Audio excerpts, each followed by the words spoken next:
Good morning, students. Today we read class 10 science chapter 16. Topic is management of natural resources.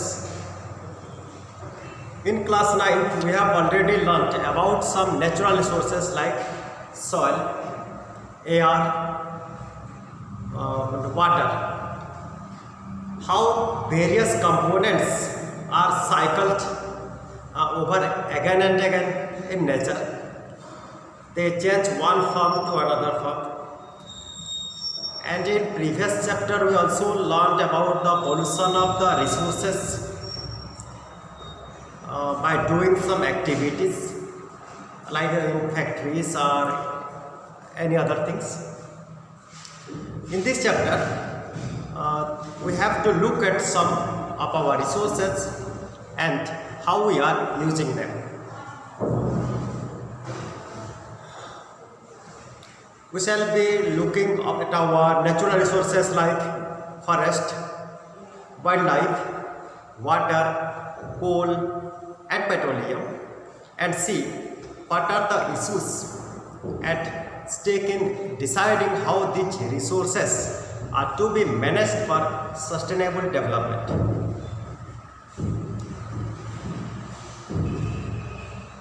We often hear read about environmental problems. These are the often global levels problems, and we feel helpless to make any changes. These are international laws of regulations, and then there are our own national laws and acts of environmental protections. There are also national and international organizations working together protecting our environment to reduce the pollution, to recycle some resources, to protect some resources, to preserve the resources.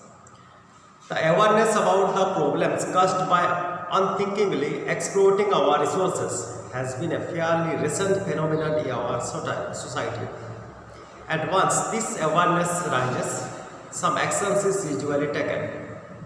As you must have heard about Ganga Action Plan, this multi-crore project came about in 1985 because the quality of water in Ganga was very poor, and the coliform, that is a type of bacteria, a group of bacteria, is found in the water that makes the water polluted. Also it is found in human intestine, whose presence in water indicates contamination by disease causing microorganisms.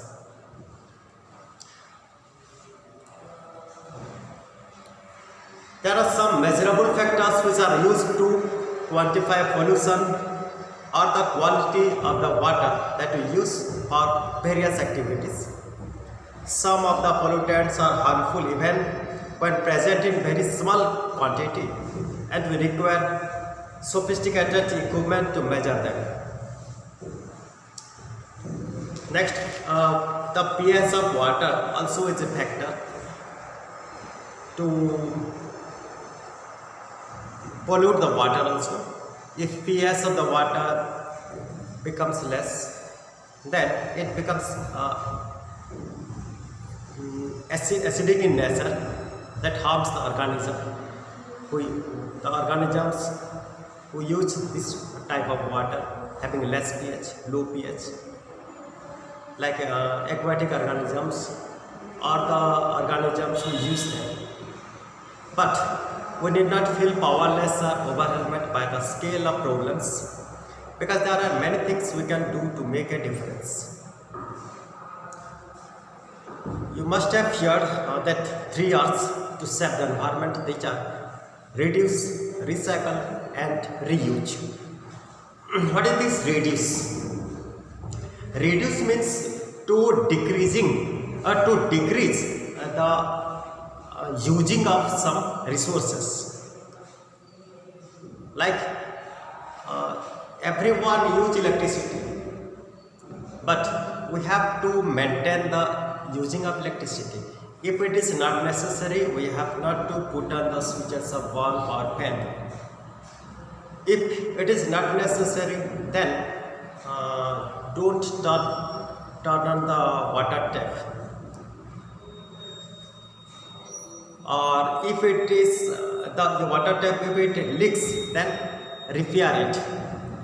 We can save the water there. We can save electricity. In this way, we can reduce our consumption. If we reduce the consumption, then we can save our environment. Even if it is very negligible in individuals, then when we add all that needed for every individuals, then we get a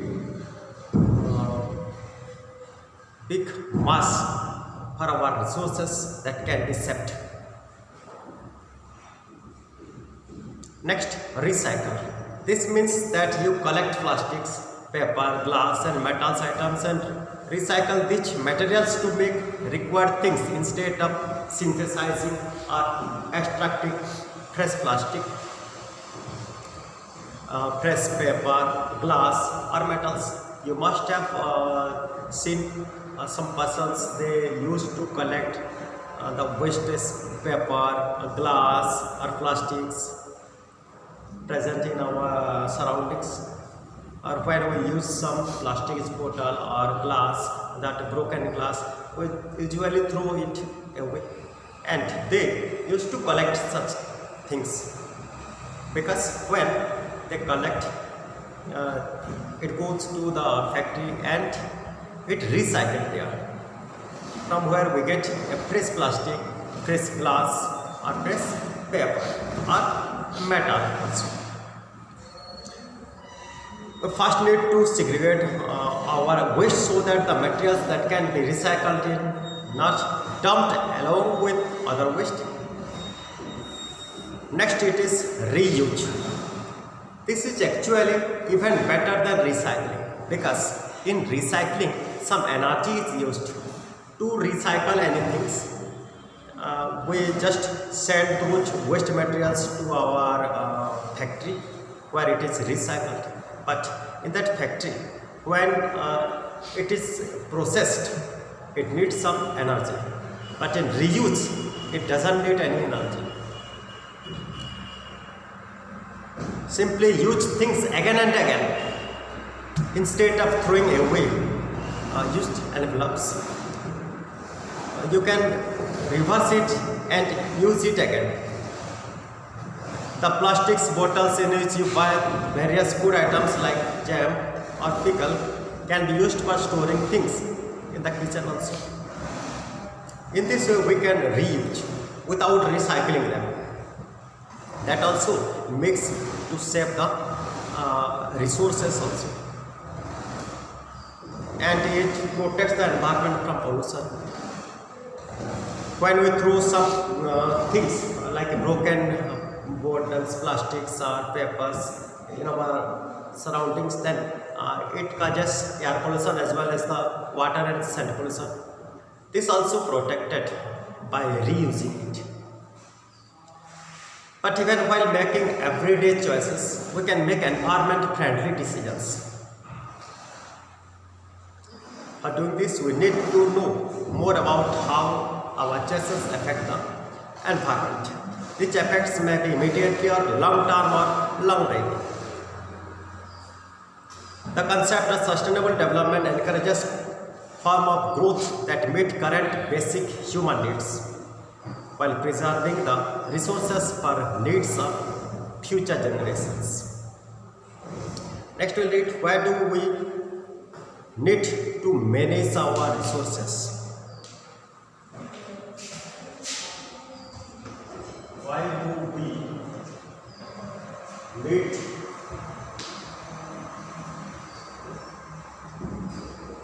to manage our resources?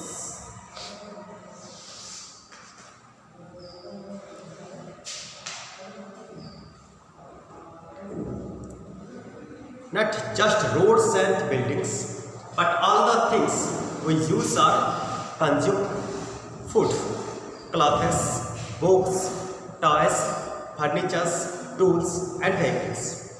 which are obtained from resources present in the earth. The only things we get from outside, that is solar energy. The energy come from the sun.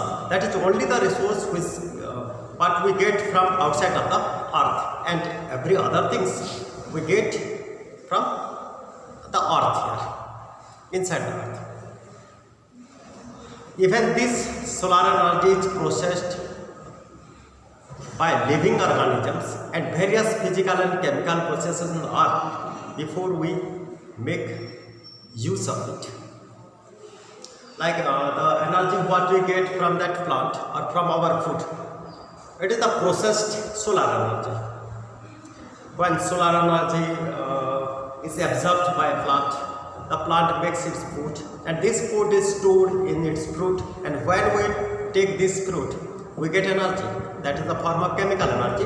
But first, this chemical energy comes from the solar energy. This solar energy is converted into chemical energy, and when we take this chemical energy, that means when we take food, we take this chemical energy, then it processed in our body and it becomes muscular energy, or different form of energy you can take by this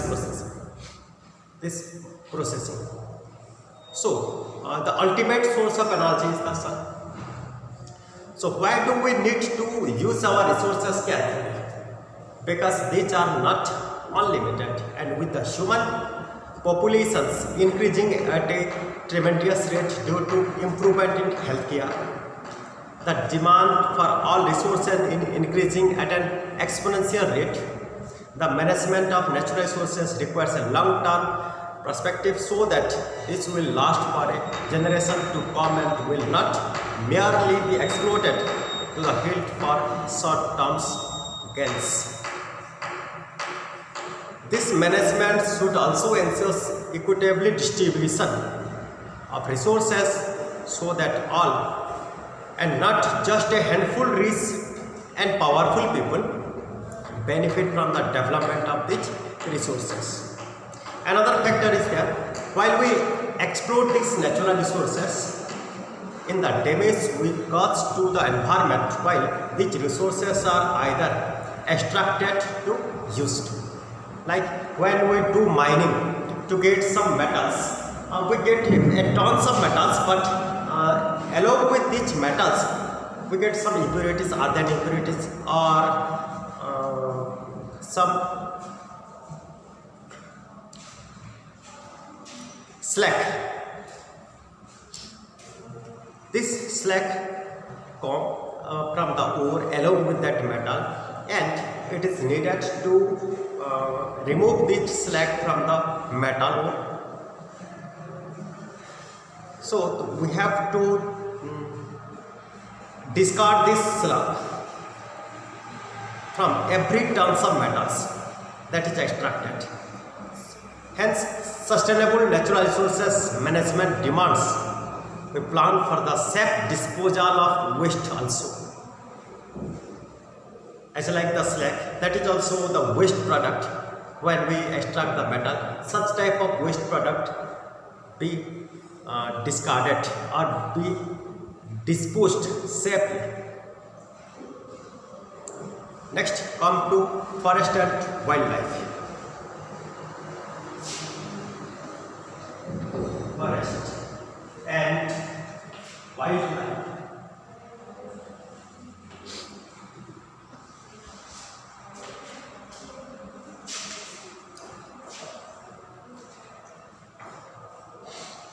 Forest, that is the biodiversity hotspot. Forest is called biodiversity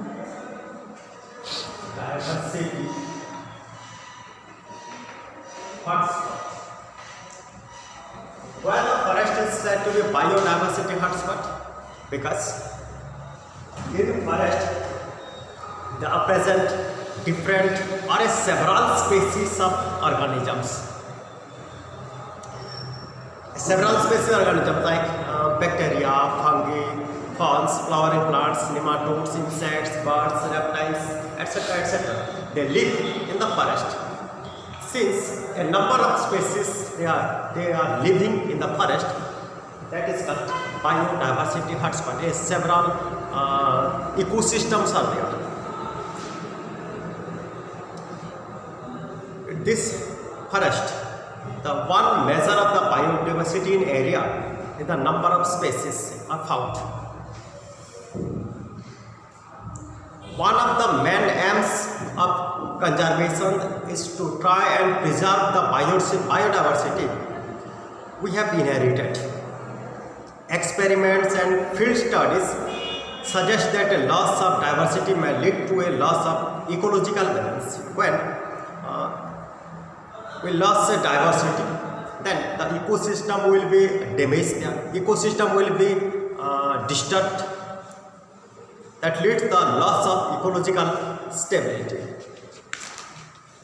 Next, come to stakeholders.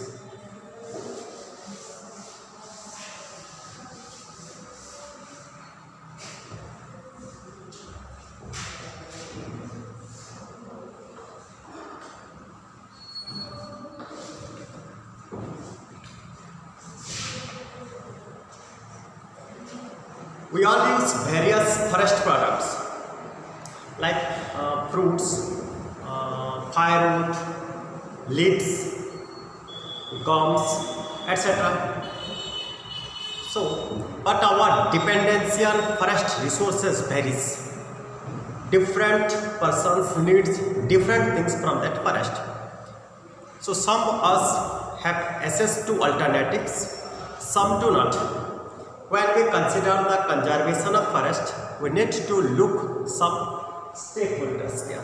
First one, the people who live in or around the forest.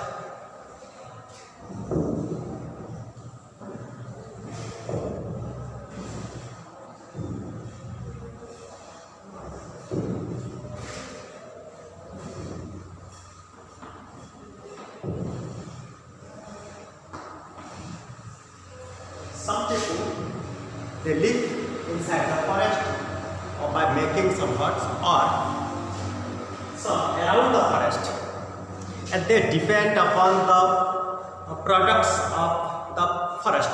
They depend on forest products for their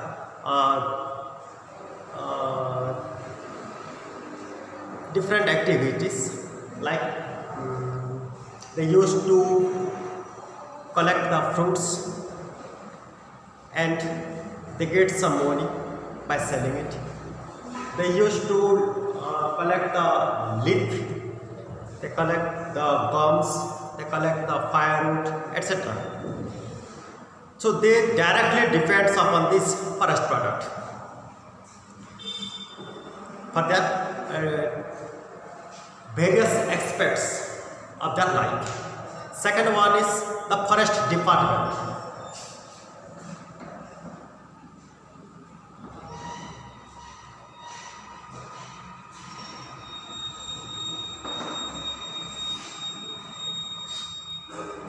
The forest department, that is the forest department of government, which owns the land and controls the resources from the forest. The resources are the products what it is produced in the forest, what can be collected from that forest can be controlled by this department, forest department. They control everything. They used to conserve the forest also.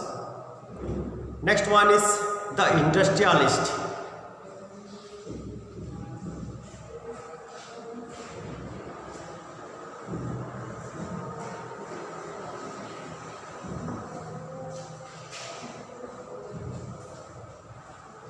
Industrialist. This industrialist from those who use tendu leaves for making beedi to ones with paper mills who use various forest products but are not dependent on the forest in any one area. They use to collect such type of leaves and forest product to make the paper also. Next one is the wildlife and nature enthusiast.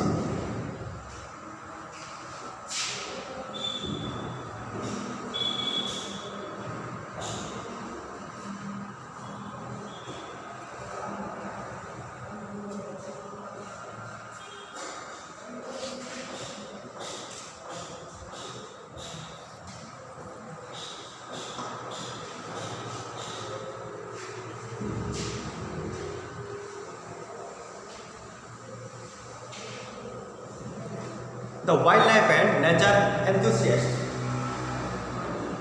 who wants to see any things or the nature in its pristine form, the original form. They want to conserve the nature. So these are the stakeholders. Let's look at what each of these group needs gates of the forest. First one is the local people, the people who live in or around the forest. They need large quantity of firewood, small timber, thatch. Bamboo is used to make the slats for huts and baskets for collecting and storing food materials, implements for agriculture, fishing, hunting are largely made of wood. Also, forests are sites for fishing and hunting. Next, in addition to people gathering fruits, nuts and medicines from the forest, the cattle also graze in the forest and feed on other fodder which is collected from the forest.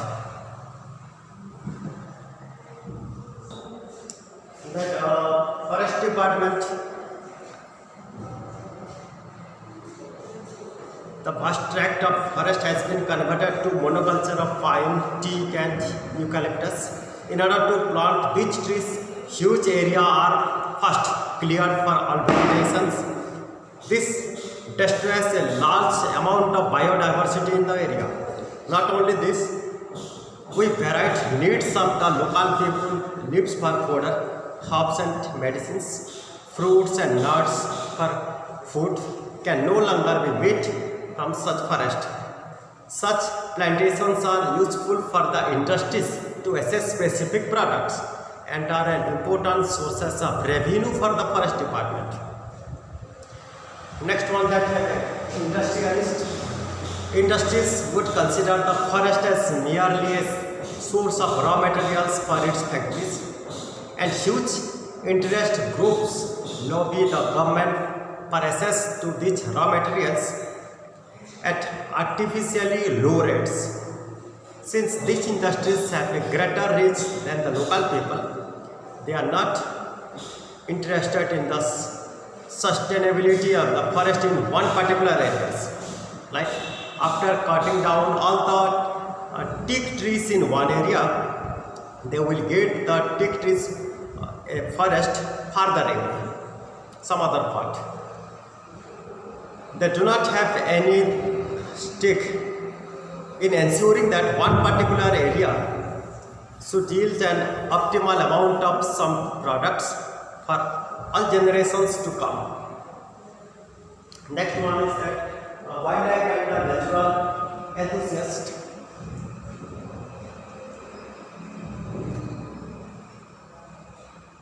The conservations were initially taken up with large animals like lions, tigers, elephants, rhinoceros. They now recognize the need to preserve diversity of the forest system, but should not be recognized people as forming part of the forest system. There have been enough instances for local people working traditionally for conservation of forest. For example, the case of the Vaishnavi, that Vaishnavi community in Rajasthan, for whom conservation of forest has recently instituted an Amrita Devi Vaishnavi National Award for Wildlife Conservation in the memory of Amrita Devi Vaishnavi, who in 1731 sacrificed for her life with 363 other for the protection of khejuri trees in Khejurial village near Jodhpur in Rajasthan.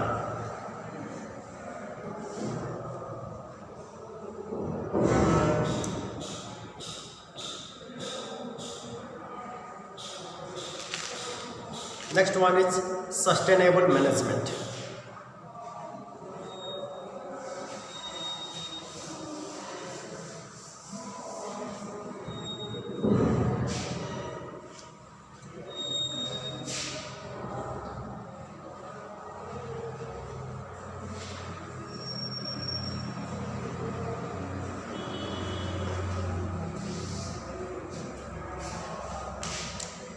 We need to consider if the goals of all the above stakeholders with regard to the management of the forest are the same.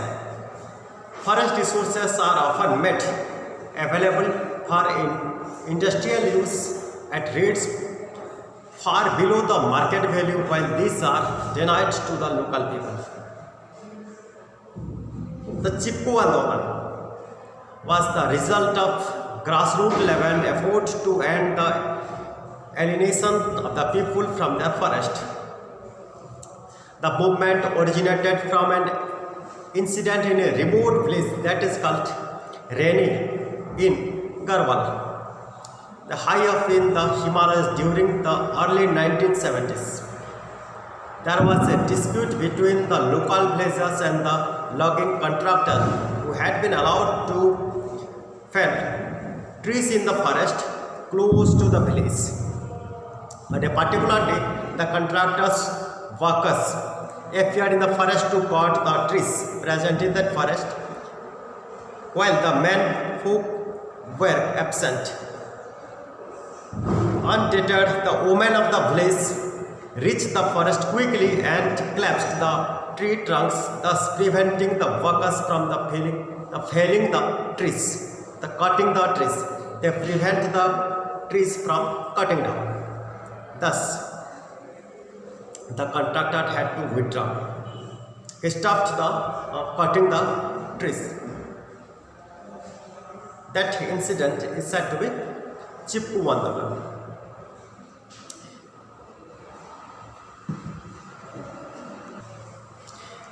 Inherent in such competition to control a natural resource is the conservation of replenishable resources, especially the methods of use was being called into questions.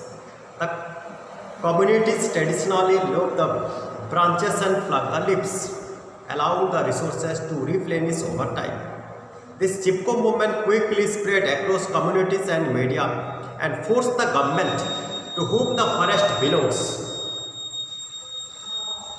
to rethink their priorities in the use of forest produce. Experience has taught people that the destruction of forest affects not just the availability of forest product but also the quality of soil and sources of water.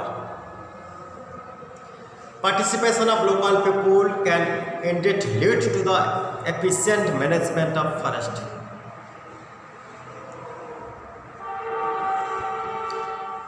Next, in 1972, the West Bengal Forest Department recognized its failure in reviving the degraded Sal forest in the southwestern district of state, Sal forest. The traditional methods of surveillance and policing had led to a complete alienation for the people from the administration, resulting in frequent clashes between forest officials and that of villagers. Forest and land related conflicts in the region were also a major factor in fueling the militant presence movement led by Naxalites. Accordingly, the department changed its strategy, making a beginning in the Aravari forest range of Midnapur district. Here, at the instant of passing forest officers, A.K. Banerjee villagers were involved in the protection of 1,272 hectares of badly degraded sal forest. Next, water for all.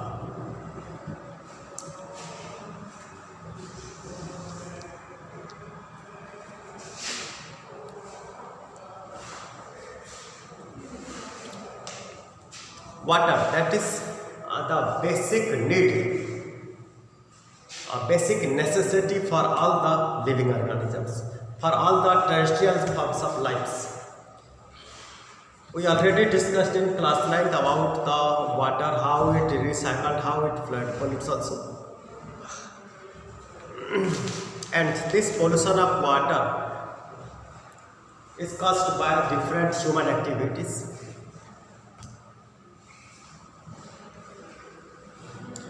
A study of rainfall patterns doesn't reveal the whole truth behind the water availability in various regions in India.